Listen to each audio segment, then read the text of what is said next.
विषय है अगलगी से बचाव एवं उसके बारे में जानकारी। ठीक है, तो अभी गर्मी का मौसम चल रहा है ना, तो इसमें हम लोग आग से अपने आप को सुरक्षित कैसे रखेंगे। कोई भी विपदा हो, कोई भी दुर्घटना हो, वो कह कर नहीं आती है, लेकिन अगर आप सावधानी रखेंगे तो आप इससे अपना बचाव कर सकते हैं। और स्वयं का ही बचाव नहीं होगा, आपके अगल बगल के लोगों का भी बचाव होगा, क्योंकि आग केवल एक व्यक्ति को नहीं लगता है। अगर सामूहिक रूप से कोई काम होता है या कुछ होता है तो वहाँ आग लगने की संभावना बढ़ जाती है। तो इसके लिए आप लोग क्या करेंगे, सबसे पहले ध्यान रखेंगे कि घर में रात में जब आप सोने जाते हैं तो रात में चूल्हा या अंगीठी ऐसा कुछ भी जलता हुआ ना छोड़े। ठीक है, ये हमेशा ध्यान रखिएगा कि कभी भी आप सोने जा रहे हैं तो आग जैसी वस्तु कुछ भी हो उसको बुझाकर ही जाएंगे सोने। यह बात अपने घर में भी बताना है, अपने मम्मी पापा सबको बताना है कि जलती हुई चीज को जला हुआ छोड़कर हम लोग नहीं सोएंगे। ठीक है, अगर कोई बीड़ी पी रहा हो, सिगरेट पी रहा हो या कुछ, तो उसको बुझा देना चाहिए। नहीं तो अगर उसको कहीं पर फेंक दिए, कहीं घास है या ज्वलनशील पदार्थ है उसमें वो आग लग गई तो उससे भी दुर्घटना घटती है ना। तीसरी बात कि आप अपनी माँ को या दीदी को या जो भी खाना बनाते हैं उनको हमेशा यह बात बोले कि चूल्हे के पास बैठकर हमेशा ढीले ढाले कपड़े पहने और सिंथेटिक कपड़े ना पहने।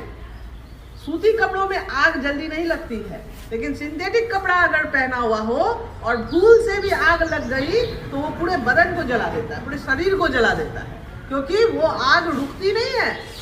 वो जो है ना पूरा एकदम बहुत तेजी से लगेगा वो। तो हम लोगों को अपने माओं को, अपने दीदी को, अपने घर में जितनी औरतें हैं सबको सुरक्षित रखना है। तो आप बच्चों को यहाँ विद्यालय में आपदा प्रबंधन की जानकारी दी जा रही है, तो आप जाके इसको घर में बताएंगे, घर तक सूचना देंगे कि हम लोगों को आग से कैसे सुरक्षित रखना है। खेतों में जैसे फसल कटने के बाद जो डंठल रखे जाते हैं तो अपने पिता को बताइए कि उन डंठलों में आग नहीं लगाना है, क्योंकि वो नुकसान करेगा, खेतों का भी नुकसान करता है, दूसरा उससे आग लगने की संभावना बढ़ जाती है। जब भी ये पछिया हवा बहता है ना, पछुआ हवा बहता है ना, और या फिर हवा ही बह रही है, उसमें आग जैसी वस्तु को नहीं जलाना चाहिए, क्योंकि इससे क्या होता है, आग लगने की संभावना बढ़ जाती है। हवा तेजी से आग को आगे बढ़ाता है। ठीक है, और हम लोग ये आग से बचने के लिए विद्यालय में क्या काम करते हैं, हम लोग विद्यालय में हजार्ड हंट की प्रक्रिया करते हैं। हजार्ड हंट के बारे में बताया गया है ना आप लोग को कि बच्चों का समूह, जो आप लोगों का आपदा प्रबंधन का दल है, वो जगह जगह में विद्यालय में अगर कहीं पर भी ऐसी स्थिति है कि आग लगने की संभावना हो सकती है, कहीं तार ढीले हैं, कहीं प्लग निकला हुआ है या स्विच बोर्ड टूटा हुआ है, तो उस चीज को चिन्हित करके आपको जो नोडल है आपके विद्यालय के या अपने क्लास टीचर को बताना है कि यहाँ ये स्थिति है, इससे आग लग सकती है। चिन्हित करना है पहले उसको, उसके बाद बताना है, और बताने के बाद प्रधान अध्यापक जी के द्वारा वहाँ सुधार किया जाएगा। तो ये अगर आप लोग कहीं पर भी देखते हैं तो उसको जरूर सूचना दीजिए कि यहाँ से तार लटका हुआ है, या फिर स्विच में अगर उंगली नहीं घुसाना है। इस तरह से करके बहुत सारा चीज है जो आप बच्चे बड़े हैं, जो 9-10 के बच्चे हैं, 7-8 के बच्चे हैं, आप लोगों को ध्यान रखना चाहिए। विद्यालय में जब भी कक्ष में जाते हैं तो ध्यान रखिए कि कहीं तार तो नहीं लटका हुआ है, कहीं कुछ ऐसा तो नहीं है जिससे कि हम लोगों को करंट लग सकता है। ठीक है ना। और दूसरी बात, आग बुझाने की प्रक्रिया क्या है, तो आग बुझाने का सबसे अच्छा साधन जो है वो है पानी। पानी के द्वारा हम लोग आग बुझाते हैं। ठीक है ना। जब भी खाना बनाए या कुछ भी करें तो बगल में पानी जरूर रहना चाहिए। कभी भी हम पानी के द्वारा कोई आग बुझा सकते हैं, लेकिन क्या इलेक्ट्रिक के तारों वाली आग को हम लोग पानी से बुझा सकते हैं? नहीं, वो आग हम लोग पानी से नहीं बुझा सकते हैं, वो फिर आपको खराबी करेगा। तो हमेशा बालू भरकर कनस्तर और पानी भरकर कनस्तर बगल में ही रखना चाहिए। विद्यालय में आजकल अग्निशमन यंत्र लग रहा है, अग्निशमन यंत्र लग रहा है ना सारे विद्यालय में, जिससे कि आग बुझाने में सुविधा हो रही है।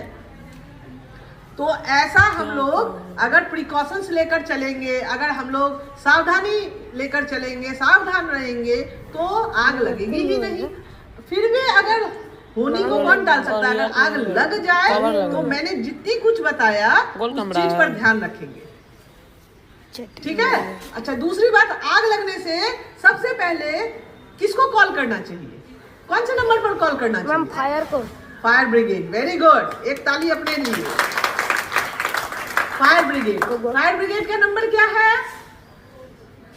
101। फायर ब्रिगेड का नंबर बताइए,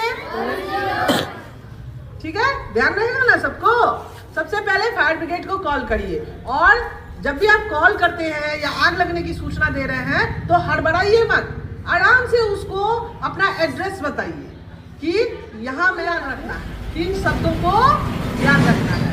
पहला शब्द है, अगर आग लग जाए, कपड़ों में अगर आग लग गई तो क्या करेंगे? रुको। क्या करेंगे? रुको। उसके बाद लेटो, लेटो, और फिर लुढ़को। लुढ़कने से जो कपड़े में आग लगती है वो बुझ जाती है, ठीक है। तो पहला मंत्र बोलेंगे मेरे साथ, रुको। रुको। फिर से एक बार जोर से, रुको। दूसरा, लेटो, और तीसरा, लुढ़को, जिसमें बच्चों का समूह मिलकर विद्यालय में रहने वाली आपदा को या फिर जोखिम को चिन्हित करता है, और चिन्हित करने के बाद वो किसको बताते हैं? किसको बताते हैं? शिक्षक को। और आपके विद्यालय में फोकल शिक्षक है, बाल प्रेरक है ना, बाल प्रेरक, आप लोग बाल प्रेरक है और फोकल शिक्षक भी हैं, ठीक है। तो अपने फोकल शिक्षक को सूचना देनी है, और अपने बाल प्रेरक तो चिन्हित करेगा ही, वो 1000 घंटे की प्रक्रिया में रहता है, ठीक है। और फिर एचएम के द्वारा एक मीटिंग करने के बाद इसको सॉल्व किया जाता है। जो भी दुर्घटना है या घटना होने वाली है उसको पहले से चिन्हित करके हम लोग उसको सॉल्व करते हैं। तो ठीक है, आज के आपदा प्रबंधन की जानकारी अपने अपने घर में भी देना है। तो आज के इस दिवस के लिए, सुरक्षित शनिवार के लिए हम लोग सुरक्षित रहेंगे, और क्या करेंगे? एक ताली के साथ आज के दिवस का स्वागत करेंगे। हम करेंगे और सभी वर्गों का विधिवत रूप से संचालित भी करेंगे। लेट से आने वाले लोग पुनः सुन लीजिए।